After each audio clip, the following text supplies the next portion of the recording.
Well, good evening, good afternoon, good morning, good middle of the night, whenever you're watching this program here on Northern Berkshire Community Television, on our website, or on YouTube.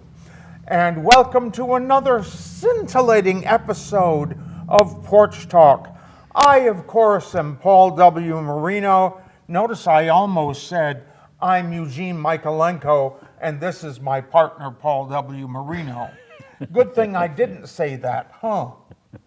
Now, before we get into the show, Frankie, would you please put the background photo in front of us? Thank you. Ooh. That's it? Well, no, I was hoping it would show more of the photo. There you go. Thank you.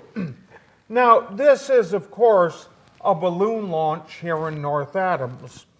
And the question is not when was it. It was about 1895, thereabouts.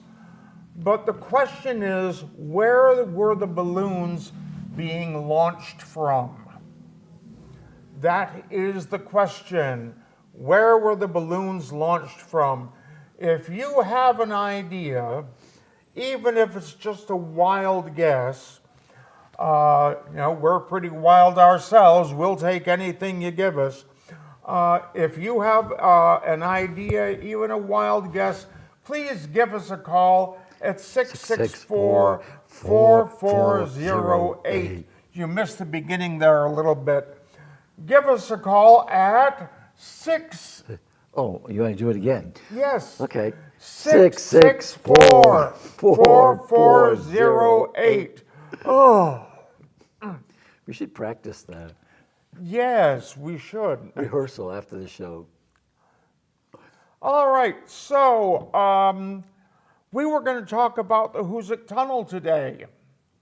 So, Frankie, would you please put up the first photo? There you go. Thank you very much. This is the Burley pneumatic drill actually being used in the tunnel. And so they're drilling two holes, and what, do they put the nitroglycerin in each hole and then yes, detonate it?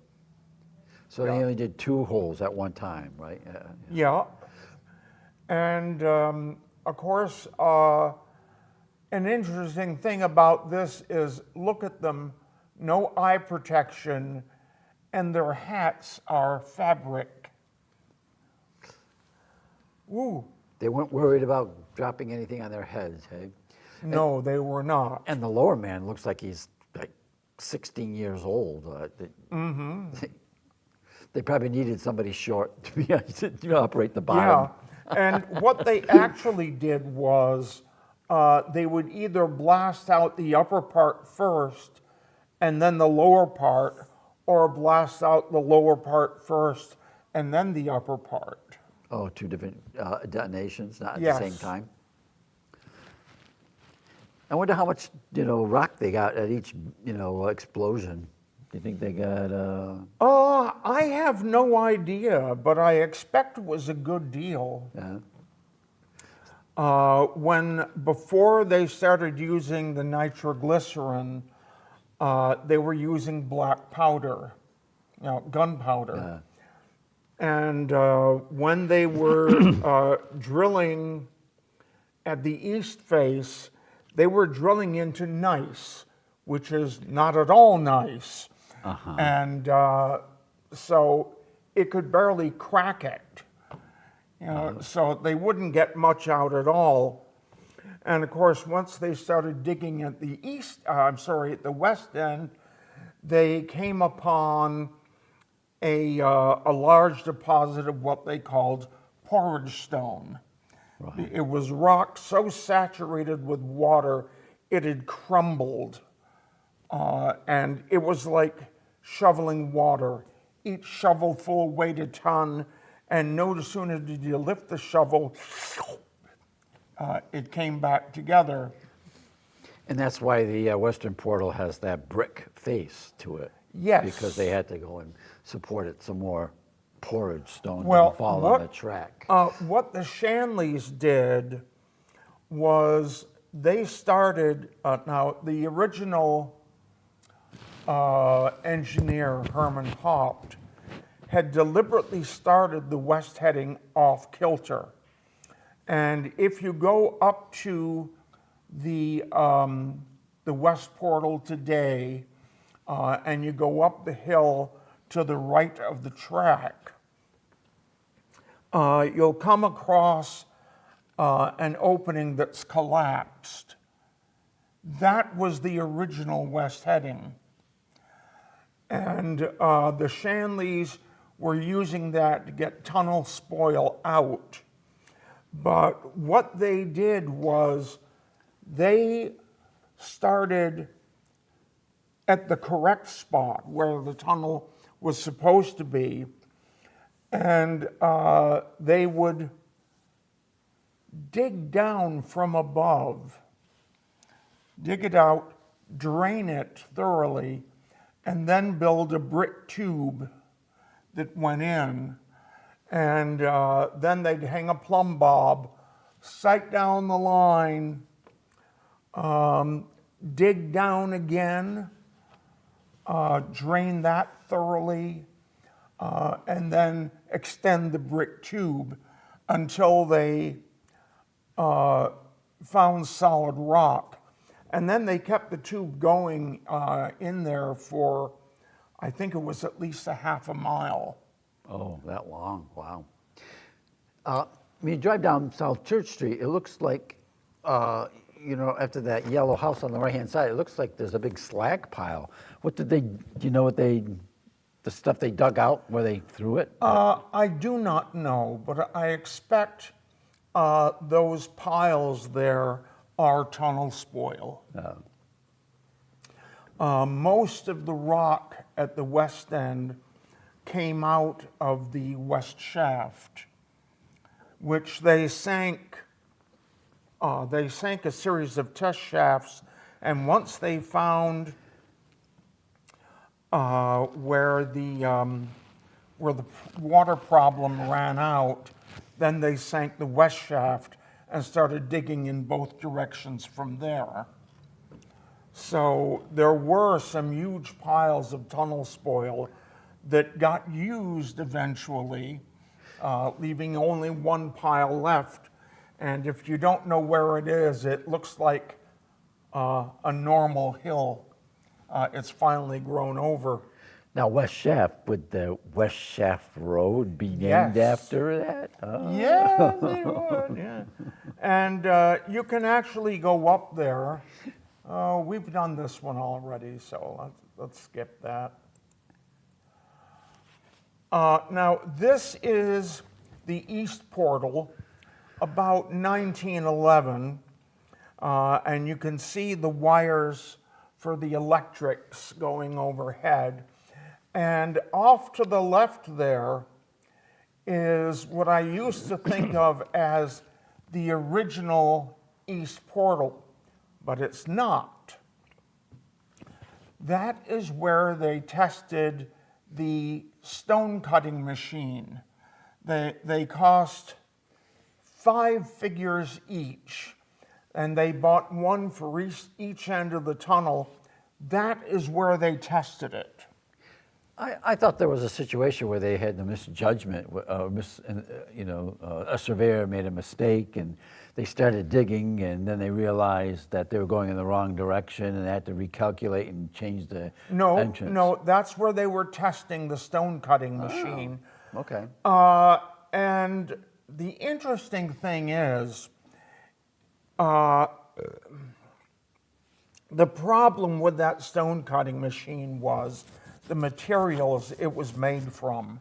Modern tunneling machines work very much the same way, but they were using cast iron. Oh, yeah. And it chewed in and it drilled at the same time. So they backed it out, blasted out the plug, dug out the spoil, and then sent the machine in again. And at the rate it was chewing into the mountain, they figured they'd be through the mountain in 2 years' time. You laugh now. Yes, well, it jammed in that hole, and it was years before they could get it out. And they didn't even bother assembling the one for the west heading. You think they got their money back, or No, no? Buyer beware. no. So, Not even a lawsuit? Yeah, well, whatever. so then they went over to the right where the east heading was supposed to be, and they started drilling there by hand. You know, a driver would beat the end of something like a crowbar, Right. handled by a lucky soul called the shaker, who, when it was hit, he'd give it a quarter turn and then another quarter turn after that, and so on. And this is the way they would drill in. And I say lucky soul because if the driver happened to miss the end of that metal bar, oh dear Tragedy, God. tragedy. Yes. One of the 200 deaths attributed to this tunnel building project.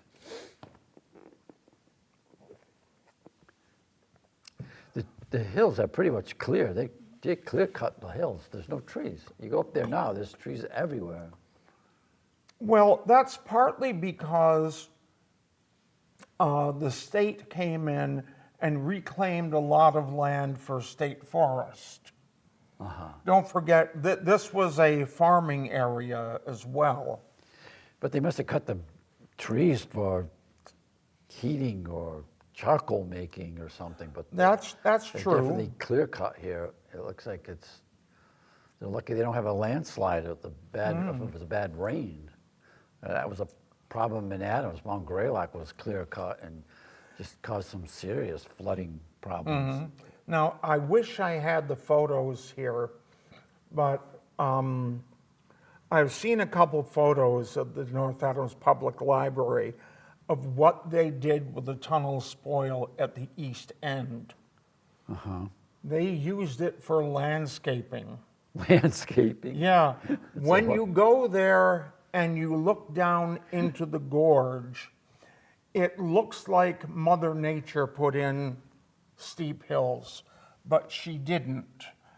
The riverbank was a lot lower, and they just dumped the spoil over the side until it built it up to what was going to be track level. And then somehow they got the spoil over to the other side and started building that up. So they increased the flow capabilities of the river then, no? I don't think so. I mean, it could be a good flood prevention. Well, whatever. That's what I would think. Well, it was to bring the bank up to an even height on both sides, so the road could be graded. And that's- The one photo that I have looking down the length of the track, they used that gravel, for quite a while. And that's the Deerfield River, right? That's right. Yeah. All right.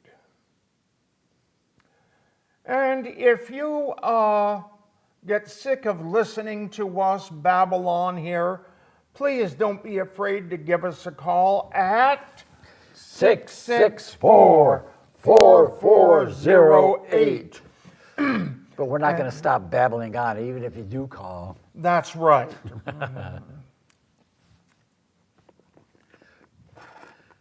So what are we looking at here, west or east?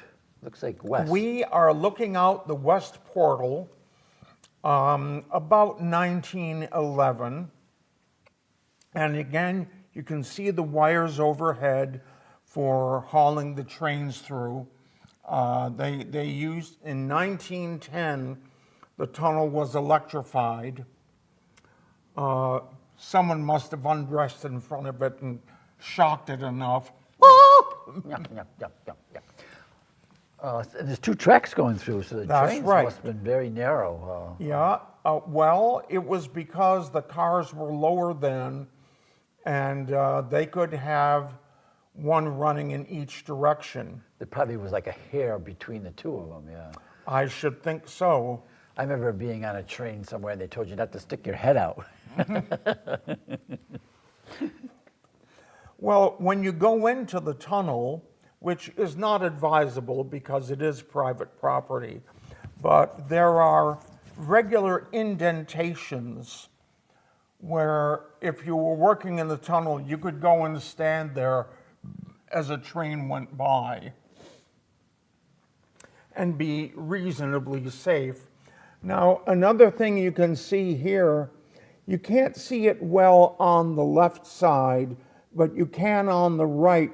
You can see one of the big wooden doors they had. So they could close those doors Oh, like for affecting the ventilation. barn doors, they put on Yes. hinges, yeah. Now, this is one of the electric locomotives that they used from 1910 until the 1950s. And the building that you see in the background was the shed where the electrics were serviced. That is still there. It was used for many years by Atkins Junkyard, and they took care not to tear it down when they moved out. So is it still existing? Is it still Yes, standing? it is. Where, on Ashland Street? Where? No, Church Street? when you go down State Street and you pull in where Knoll Field is, and you go up on the berm and you can look across the river and see that building there. Okay, so like how far down Knollfield, or where the baseball diamond is? Yeah. Okay, I'll have to look. Yes, you will. Now, I don't remember what's being shown here. I know it's a train. It's a caboose. Duh. And it looks like a passenger car, but what's up ahead? Well, there's a passenger car before it, but what's before that? I know. It looks like there are people standing up in the car, but that might be the electric centenaries. Oh. Make it bigger, see if we can figure this out.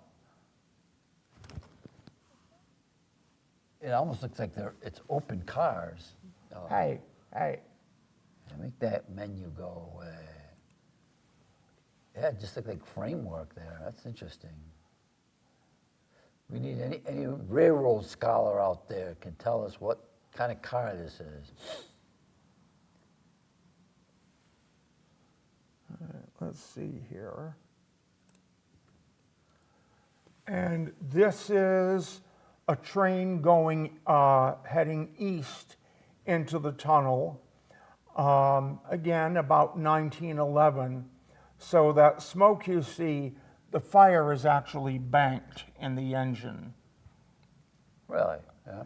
Yes, which means the firebox was packed so full of fuel that the fire could not burn, but could only smolder as it went through.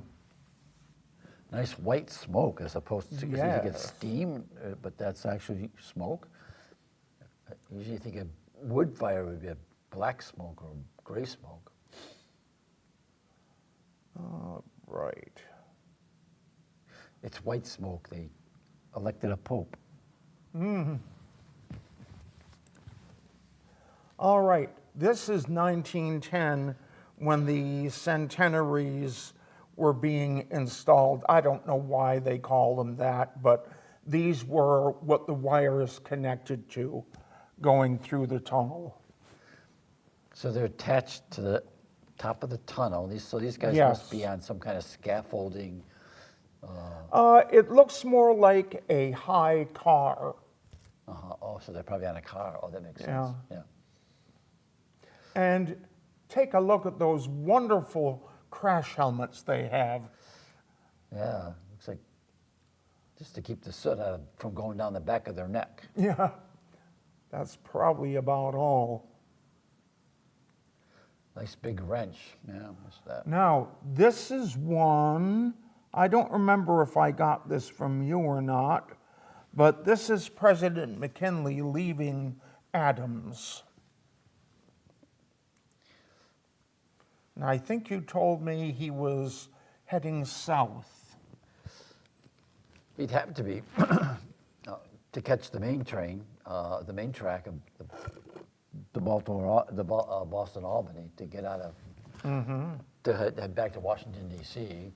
This is the Center Street Bridge. It's still there, you know. And the background is the Plunkett Mansion.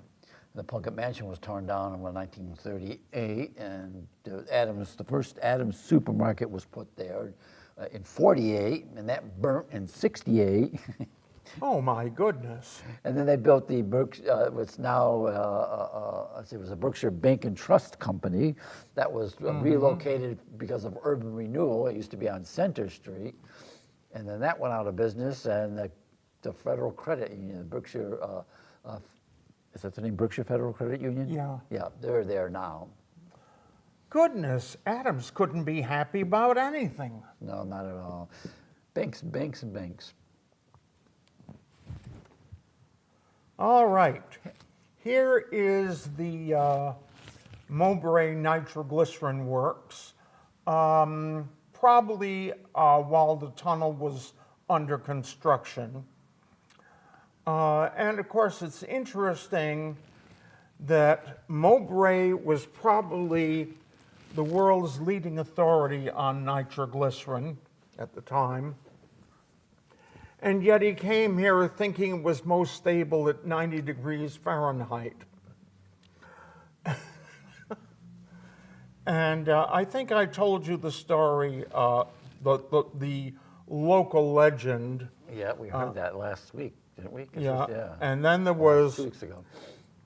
the true story of C.W. or W.C. Granger, who came and got the carefully warmed nitroglycerin, packed in warmed straw, wrapped in warmed blankets, and then he went over the mountain, and as he was going down the other side, the sleigh skidded and flipped over, and he found the nitroglycerin was frozen solid. And when he got to the Hoosic Tunnel Dam, they found it would not detonate until they poured warm water over it and thawed it at least to a slush. And that was how they discovered that it's most stable when frozen. I like the sign wording up at the top that all persons are warned to keep away from these works. And then they put dangerous in italics. Yeah, well, it was not uncommon for the plant to blow up I'm sure. from time to time. And where was the plant located? That I don't know for sure, except that it was on or slightly off West Shaft Road. And that would make sense, because if they had to go over the mountain, they should be higher up elevation on the. And for that matter, to get it to the West Shaft and the West Heading. Yeah. I Googled nitroglycerin because I was looking for a picture of Mr. Mowbray, and there's no mention of the explosive. All that was mentioned was the medication for angina, for heart problems. That's all they talked about nitroglycerin. And I guess it's still commonly used. Yes, it is. And something else about Professor Mowbray was he was the one who invented refrigerated railway cars. Really? Thing is, he was not allowed to ship nitroglycerin by rail because they were too afraid of it going off. So he built a railway car with three sections in it. The one in the front was thickly padded with felt. The one in the back was thickly padded with felt. And in the middle, they loaded it with ice And to circulate. keep the nitro refrigerated. Are you familiar with the movie East of Eden with James Dean? And I can't remember who the father was, but the father grew produce. And James Dean wanted to convince him that he should ship produce in refrigerated cars, and they could open up the markets, you know, and sell more fruits and vegetables to people out in the East. And the father was somehow against it, and the son, James Dean, was angry with his father for not exploring this new technology. Yeah, that's cool. But And I remember watching a Western, I forget what the show was, but they had some nitroglycerin shipped to them. And they've got it in little bottles, and it's in a tray full of ice, and someone is riding there making sure that it stays steady. And a couple of cowboys come along, oh, you got nitroglycerin, eh? Whee! Yahoo! Rides off with the bottle and boosh! it's the movies for you. Yeah, well, it was actually a TV show. Oh, TV. I remember. But there was a man that delivered nitroglycerin for Mowbray, and he traveled all over the country. Well, not all over the country, but all over New England and upstate New Northeast. York and so on a sleigh in the winter and in a wagon in the summer. And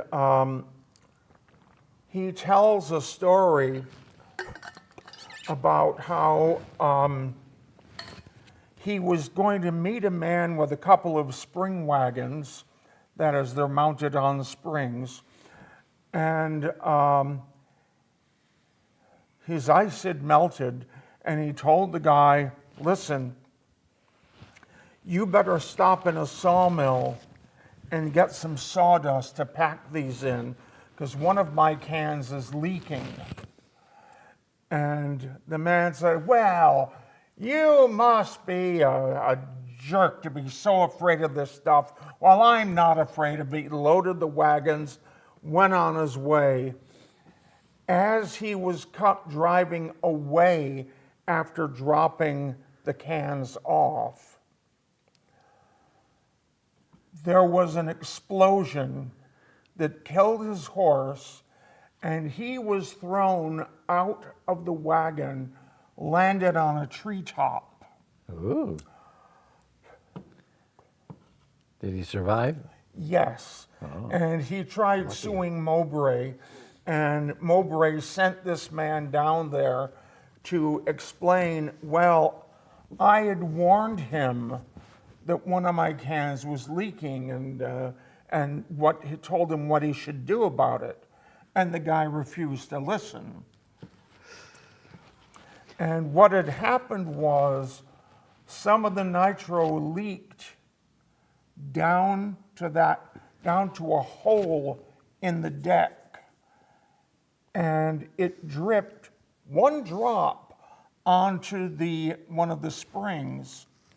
And as he was driving away, the spring hit it just right, and boom. I remember in the movie The Exorcist, where the exorcist was having some kind of angina attack, and he pulled out a bunch of pills, and he was trying to get the pill into his mouth. I assumed that was nitroglycerin, but maybe it Oh, wasn't. yeah, And yeah. I don't think he could my, get right. my father used to take And nitroglycerin. I was wondering if he never wasn't successful in taking that nitroglycerin, and the exorcist died, heart failure during the exorcism. The wonderful world of nitroglycerin. Now, this photo was taken, I should think, in the 1890s, after the nitro plant had closed down. You can see there's a whole lot more brush that's grown in there. And the signage looked like it's taken a lot of abuse or age. Oh, yes. We got to find out where this was. This is you still see at the base of the hill. You can still see the Hoosick Range behind it.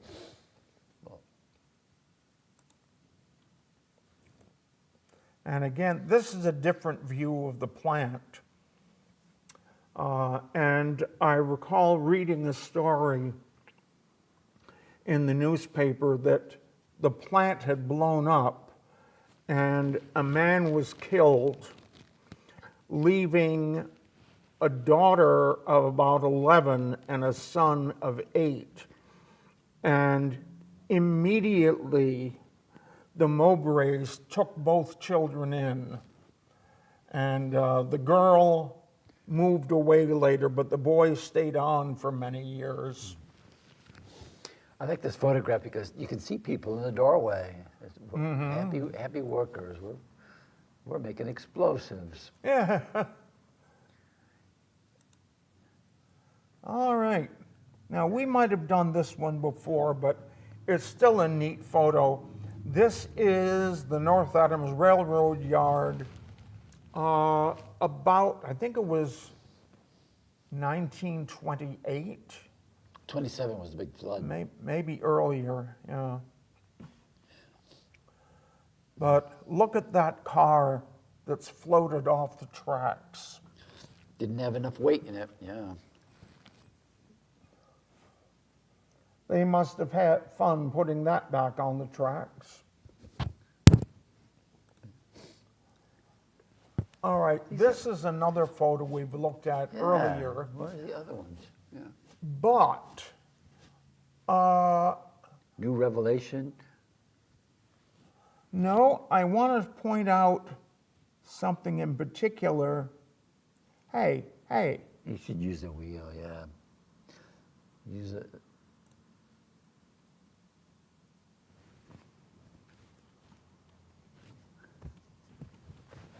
Oh, it doesn't like that. Really?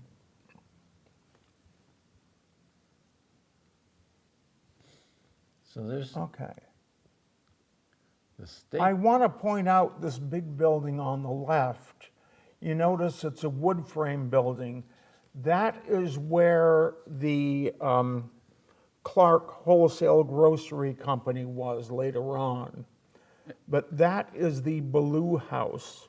Oh, I think it was a hotel, although it may have been apartments.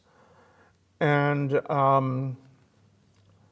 later on, by the 1890s, that was either demolished and replaced with a brick building, or it was covered over with a brick exterior.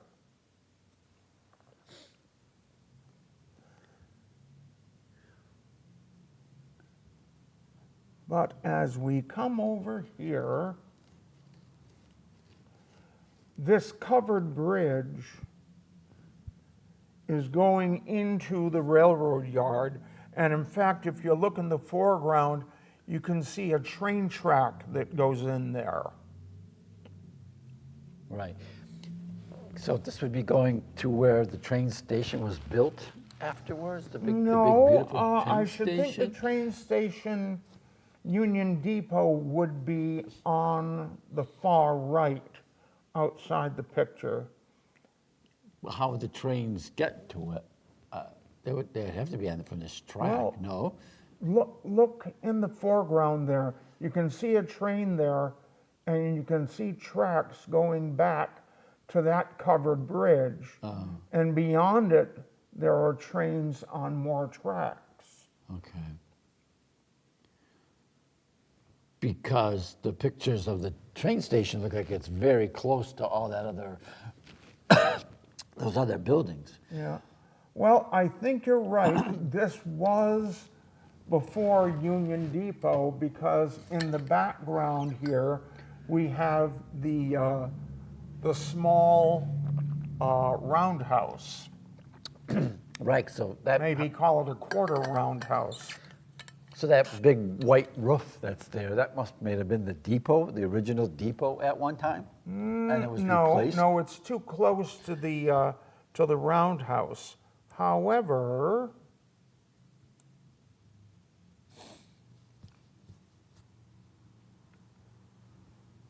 now I see We just have to. it might be tire tracks going in there, but the big building with the cupola on top, that might have been a barn. A car barn, I'm assuming. Possibly. And the building behind it looks like it might have been a depot of some kind.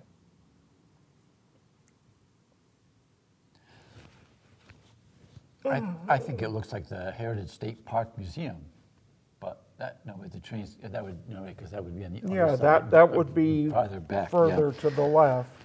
yeah, up the tracks, yeah, okay. All right, now this is a famous photo. This was taken by A Traybold, no. yes, Really? yeah, Peter Traybold. Peter Traybold? Randy Traybold's father.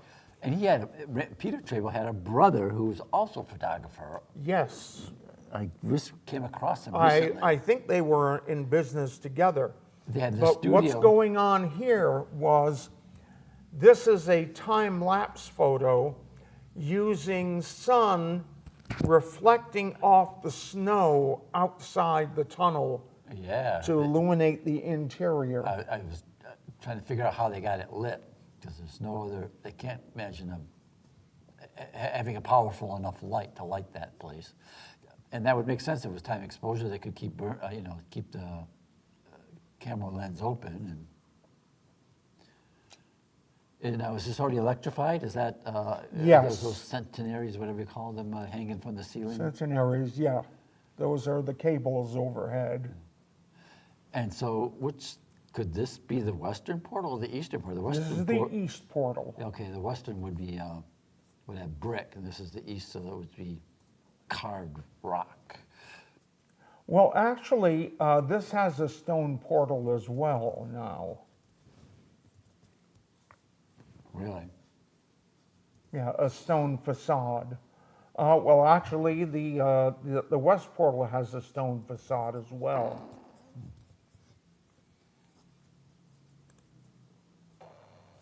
Now, this is one of my favorite pictures concerning. Where are you? On State Street, that great street. I Yeah. just want to say. This is the State Street Railroad crossing.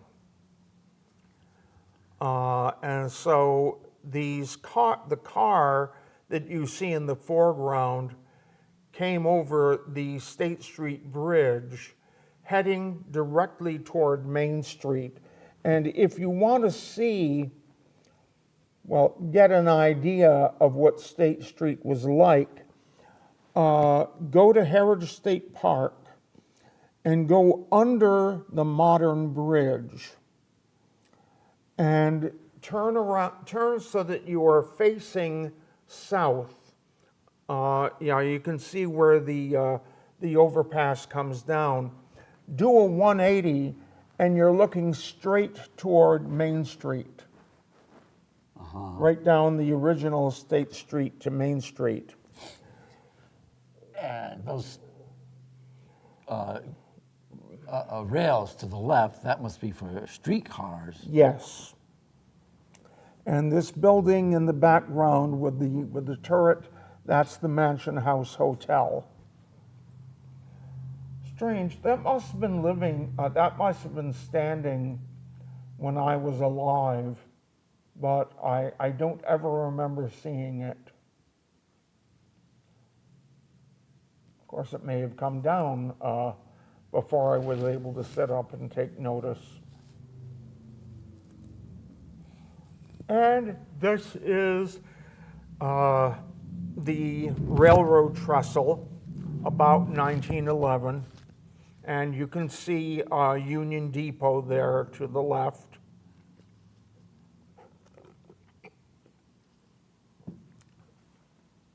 Oh. Okay, so this bridge is still there, and you can Yes. see that when you go to Freight Yard Pub, right? Yes. So where the depot is that's where the American Legion is now, right? Well, I'm not sure. I gotta take a look. If It's that's, where their large parking lot is. but that is that pointy tower, right? So the Yes. depot is very close to this bridge. Now, I'll have to check my insurance maps. 'Cause, Yeah. it'll have them on there. Right, yeah. We got to we should take pictures of those maps and bring them up here. I can do better than that. I can bring the maps themselves. Well, people can't, are All right. viewing Here audience. again is Union Depot with the quarter roundhouse in the background. And there are the cabbies waiting for customers there.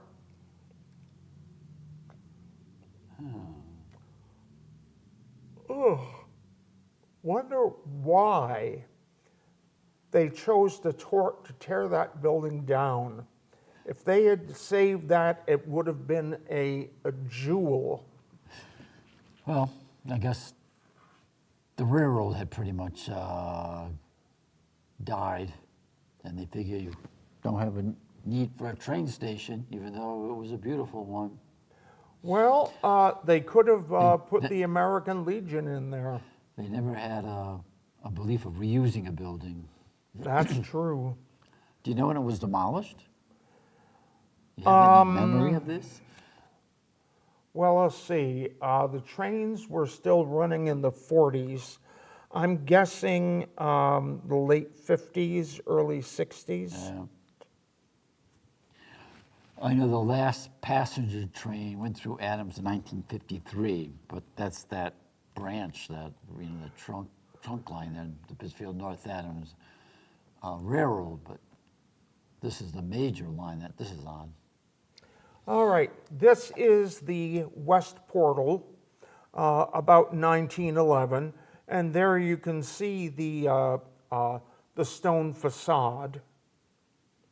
Now, it's illegal to go up there now, right? Isn't it trespassing? They don't want you. Well, it is trespassing, but if you're going up on the right side so that you're looking down at it, you should be okay. They can't arrest you. Do they still have, what do they call them, track walkers?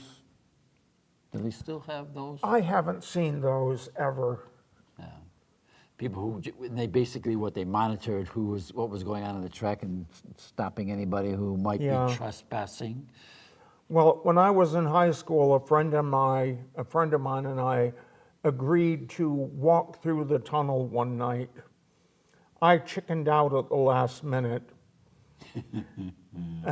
He went all the way through, and as he was getting to the east end, he turned around to take a look back, and there was a train almost on top of him. You couldn't hear it? No. Well, of course, it's pushing the air ahead of it, so all the sound is going behind it. It's strange that there's been 2 deaths by train for pedestrians in Pittsfield. If it's in the past 2-3 years, there was one just a few months ago. Well, of course, that track goes right through the city. Right. So I wonder if they never saw the train coming. If I always assume that they were either drunk or drugged out, that they don't, or suicidal. We used to see a public service announcement here where there is a couple jogging and the man has headphones on and he points where he wants to go and she sees a train coming and she's screaming and waving her arms, but he doesn't. Are we unplugged Oh, here? I know. Huh. You want me to plug it in? No, it just has to be turned on. Oh, well. The little red switch there. Dandy. Thank you. Technical difficulties. Please stand by. Yes. Now, interestingly enough, when when the tunnel was still under construction, the channel that you see here with the stone retaining walls had not been cut yet. And so one of the first steam locomotives ever used in this area was brought in to help dig that out. Oh. I wonder when the steam shovel was invented. Never mind. Google it at home. Well, that would be in the mid to late 1800s because the tunnel was completed about 1875. So it would have been before that. Oh, okay. And steam shovel, I'm assuming it was operated by steam power Yeah. or steam dynamo or whatever. Well, don't forget Mike Mulligan and his steam shovel. He gets hired to dig the basement for the new city hall. And so he goes down there with his steam shovel and digs it out. But then he didn't leave a way for him to get out. So he stays there and they use the steam shovel for the furnace. See, so they knew about reusing materials back then, but they didn't know how to reuse a train station. Yeah.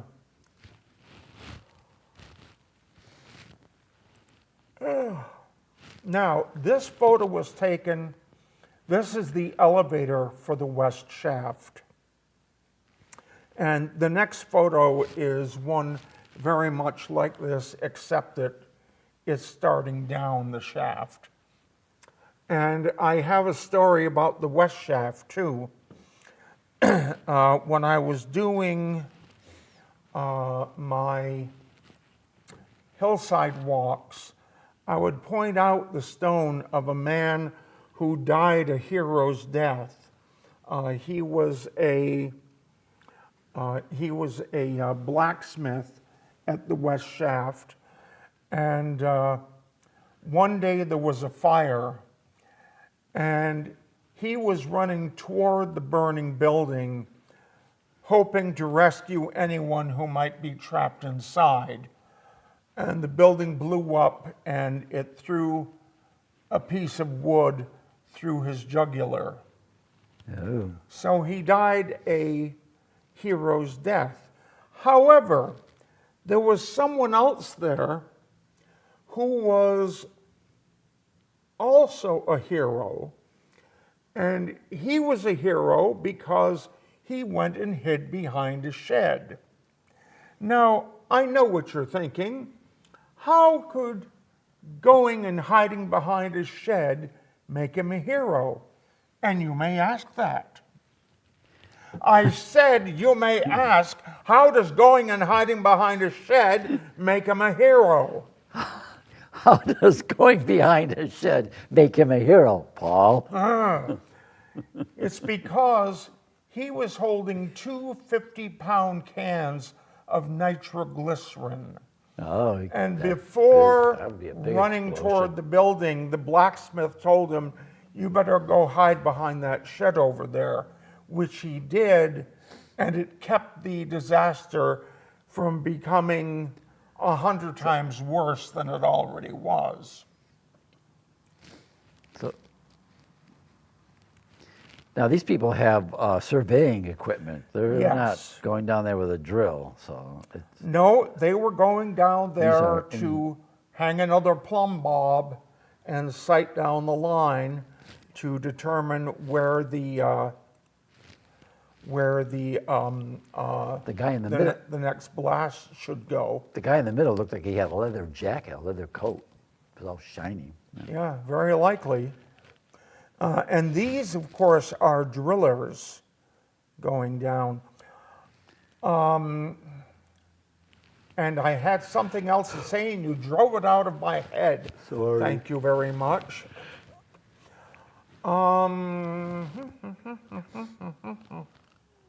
Well, these guys get posed halfway. I wonder if the elevator just stopped, or they told them to stop and take Yeah, the they picture. probably told him, "Stop it there, and we'll take your picture."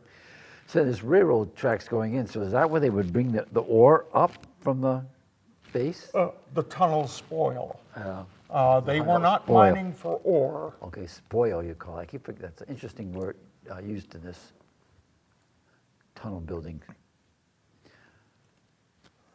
Now, this is the world's largest oil burner, which is what they called a diesel engine in those times. It was burning diesel oil for fuel. This is one of the things they used to pull trains through the tunnel before and even when the tunnel was electrified. Because, of course, diesel burns, well, I guess you could say cleaner. It doesn't put soot up on the chimney. Too bad they couldn't keep this around here. That's a big piece of equipment. For that matter, I wonder if that wound up at Steamtown. I remember going to Steamtown when I was a kid, and we did see the big boy, the world's largest steam locomotive, and that reminds me of something dreadful. I was asked to be on a TV show at community television for Southern Berkshire, and it was Suddenly We're Seniors. I will not mention the name of the producer, who was a real winner. I gave her a book, and she found that photo and thought, "Oh, this is really something." And I said, "Well, not really." "Oh, yes, it is." Well, I should have asked her why she thought it was so significant. And when she was introducing me, she held up the picture of the world's largest steam locomotive coming out of the western portal and saying that in X year, when Steamtown moved from Bellows Falls, Vermont down to Pennsylvania, the world's largest steam locomotive managed to fit through. Oh. You know, and the thing is, if those of you who are listening at home don't understand what's so awful about that, engines were not measured by their girth. They were measured by their length, and consequently by the number of wheels under them. Now you can see in this photo, there are two small wheels in front. Then there are 3 drive wheels, at least 1 more drive wheel, and some other small wheels under that. So its size would be measured by how many small wheels, how many drive wheels, and how many small wheels in back. And, oh, that's all of them. So let's, Almost time for the mystery picture. yes, it is. Excuse me, there we go. Frankie, would you please put the photo in front of us again? Thank you. Oh, I can hear our audience sighing with relief. Oh, I don't have to look at them anymore. Yeah. This is a balloon launch here in North Adams in the 1890s. And the question was, where were these being launched from? A lot of people would think, oh, they must have been launched from the fairgrounds. But they weren't. Tell them where They- the fairgrounds are. The old fairgrounds are off of West Main Street. Right.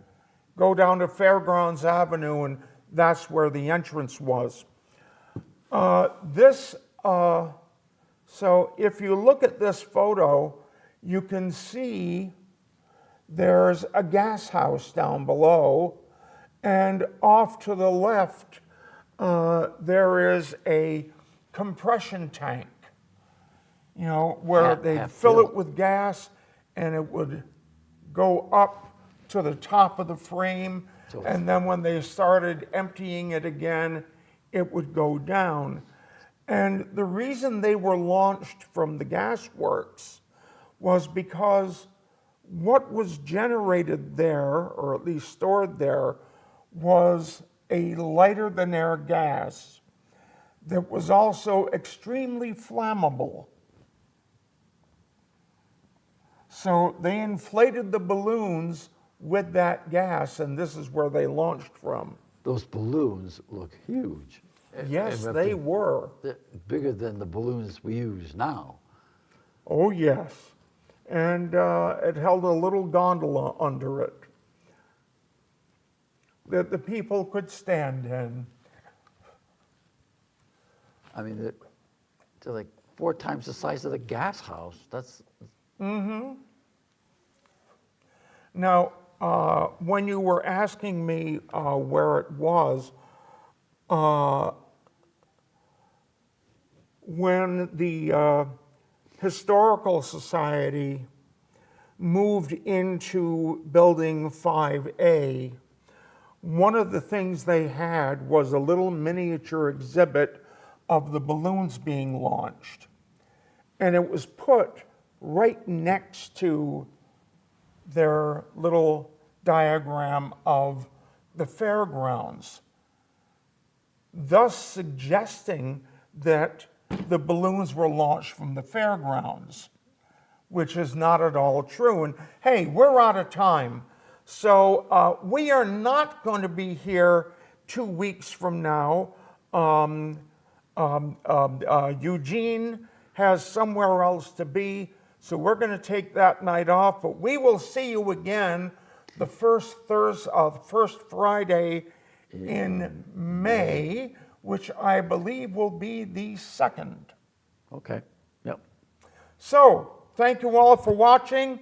Thank you, Frankie, for directing. Thank you, and Frankie. we'll see you in May here on Porch Talk.